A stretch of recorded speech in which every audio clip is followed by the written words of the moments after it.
Hello everyone, welcome to Excel Education.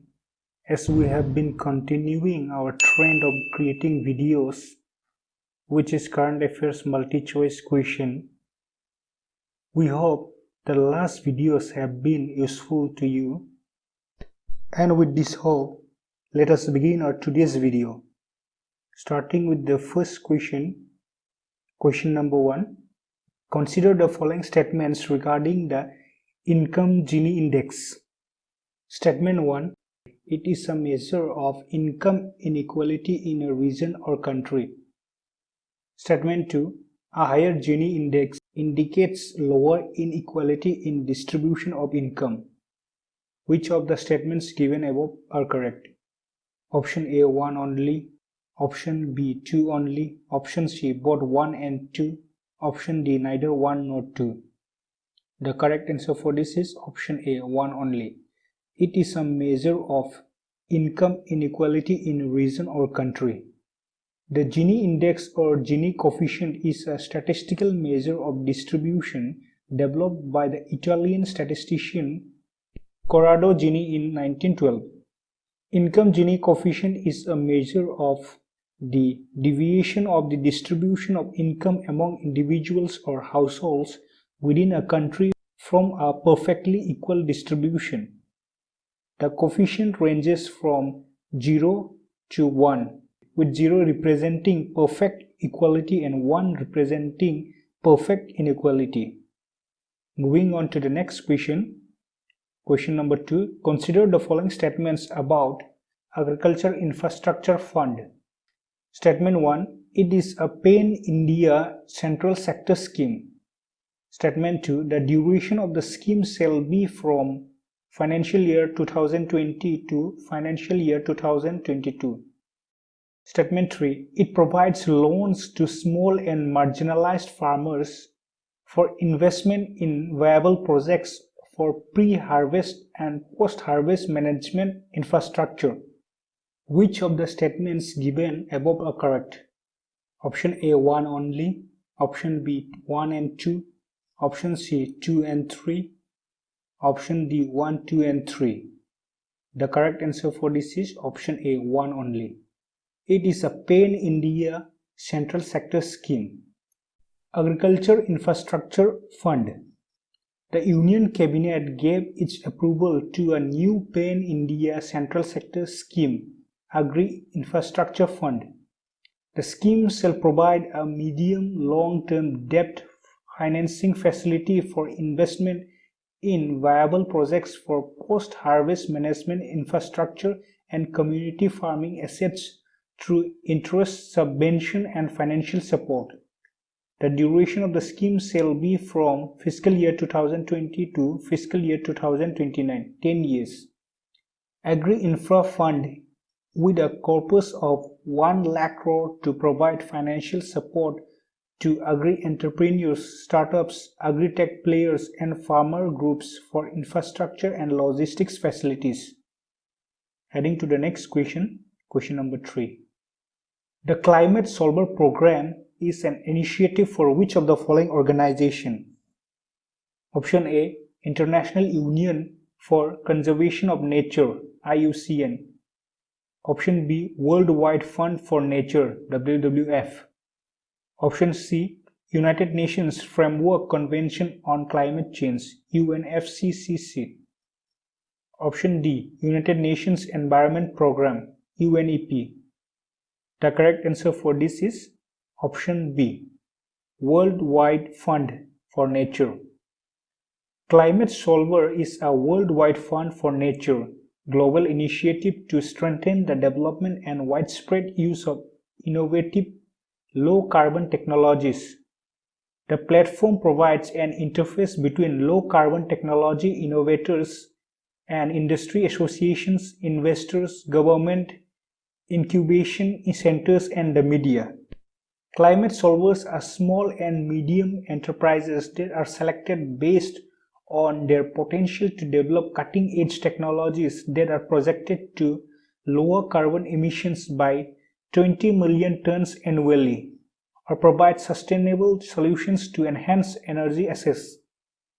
WWF World Wide Fund for Nature, and the Energy and the Resources Institute have released a report titled Sustainable Space Heating Solutions in the Himalayan Region. This report is part of an ongoing initiative of World Wide Fund for Nature, India's Climate Solver program. Going to the next question. Question number 4. Consider the following statements. Statement 1. The National Civil Aviation Policy allows government to enter into open sky air services agreement on reciprocal basis with SAARC nations. Statement 2. India is signatory to the Chicago Convention on International Civil Aviation. Which of the statements given above are correct? Option A, 1 only. Option B, 2 only. Option C, both 1 and 2. Option D, neither 1 nor 2.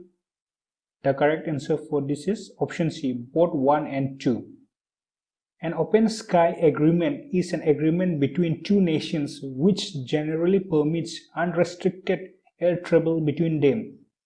The National Civil Aviation Policy 2016 states that the government will enter into an open sky air service agreement on a reciprocal basis with SAARC countries and countries with territory located entirely beyond a 5,000 km radius from New Delhi.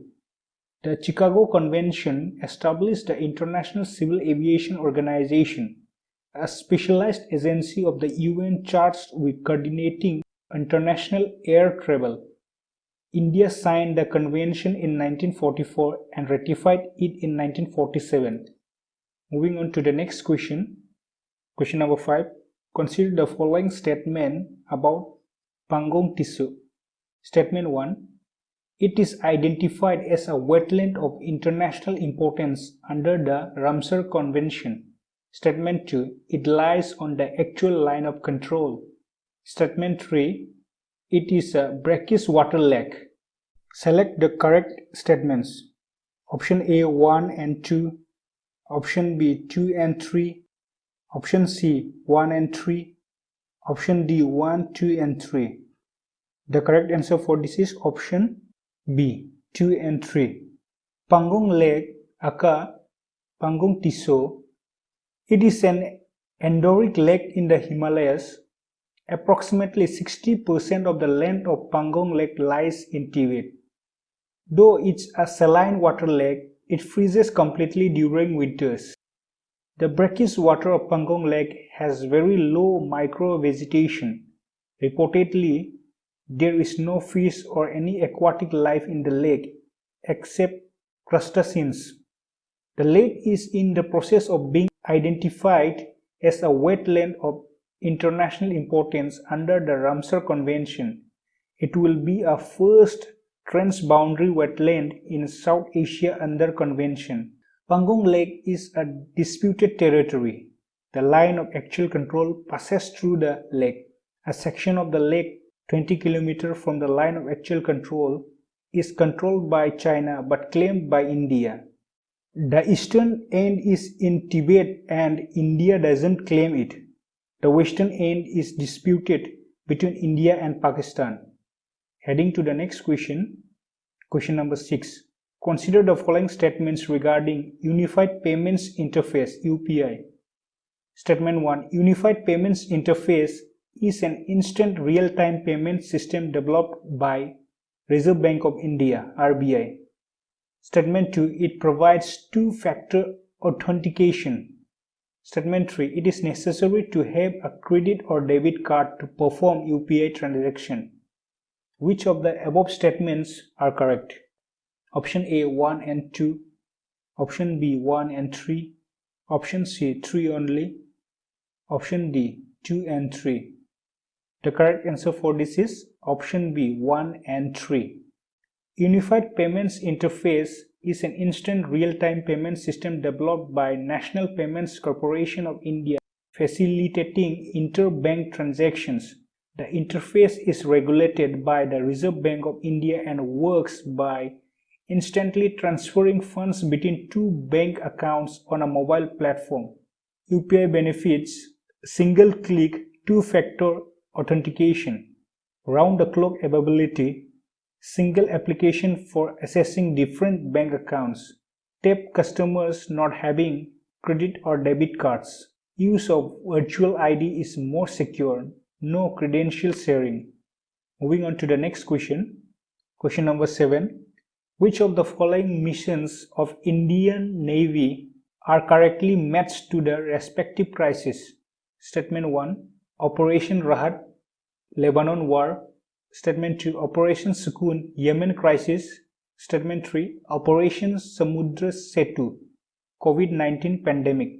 Select the correct answer using the code given below. Option A 1 and 2 only. Option B 2 and 3 only. Option C 3 only. Option D all of the above. The correct answer for this is option C 3 only. Operation Samudra Setu, COVID-19 Pandemic.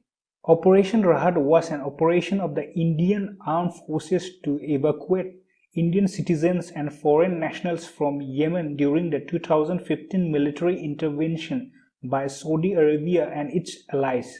Operation Sukoon was an operation launched by the Indian Navy to evacuate Indian, Sri Lankan and Nepalese nationals from the conflict zone during the 2006 Lebanon War. Indian Navy launched Operation Samudra Setu as a part of national effort to repatriate Indian citizens from overseas during COVID-19 pandemic. Landing platform dock INS Jalaswa and landing ship tanks INS Airavat, Shardul and Magar participated in this operation. Heading to the next question, question number 8. Consider the following statements regarding State of India's Birds 2020 report. Statement 1. It is the first comprehensive assessment of range, abundance and conservation status of birds in India that was released during the Convention on the Conservation of Migratory Species of Wild Animals. Statement 2. The report is prepared by BirdLife International. Much of the data is based on citizen science, that is information provided by bird watchers through various platforms. Which of the above statements are correct? Option A 1 and 2, option B 1 and 3, option C 2 and 3, option D 1, 2 and 3. The correct answer for this is option B 1 and 3. The State of India's Birds 2020 report, the first comprehensive assessment of range, abundance and conservation status of birds in India, has underlined concerns about some birds species and good news about a few others. Released during CMS COP13, the international conference held in Gandhinagar, the report was prepared as a partnership among 10 organizations including the World Wildlife Fund, Wildlife Institute of India and Nature Biodiversity Authority India. Much of its data is based on citizen science, information provided by bird watchers through various platforms. 867 is the number of bird species whose status was assessed. This assessment is based on 3 indices: long-term trend in abundance over 25 plus years, current annual trend in abundance last 5 years, and distribution range size. Moving on to the next question, question number 9. Consider the following statements regarding the global value chains. Statement 1. It is international production sharing concept where production is broken into activities and tasks carried out in different countries. Statement 2. Outsourcing by transnational companies is a major phenomenon of GVCs. Which of the statements given above are correct? Option A 1 only, option B 2 only, option C both 1 and 2, option D neither 1 nor 2. The correct answer for this is option C both 1 and 2 are correct. Global value chains refer to international production sharing, a phenomenon where production is broken into activities and tasks carried out in different countries. The full range of activities, design, production, marketing, distribution, support to the final consumer, etc., is divided among multiple firms and workers across geographic spaces to bring a product from each conception to its end use and beyond. The development of GVCs has largely been driven by transnational corporations, which continuously restructure their businesses and reorganize or relocate their operations for reasons of competition. The major factor being the offspring of labor-intensive stages of production from industrialized economies to low-wage labor-abundant developing countries. Outsourcing refers to the procurement of material inputs or services by a firm from another, the outside supplier being located in another country. Moving on to the next question. Question number 10. Tilhan mission recently in news is related to option A. Make India net exporter of pulses. Option B. Reducing import dependency of crude petroleum. Option C. Make India self-reliant in oilseed production. Option D. None of the above. The correct answer for this is option C. Make India self-reliant in oilseed production. On February 19, 2020, the Agricultural Minister Narendra Singh Tomar announced that Government of India is to launch Tilhan mission to boost the oilseed production. The announcement was made at an occasion of Soil Health Card Day. Soil Health Card Day was celebrated all over India on February 19. So this is the end of today's video. We hope the video was helpful to you. And if you like the video, please like and share the video as much as you can and subscribe to our channel for our further upcoming videos. Thank you.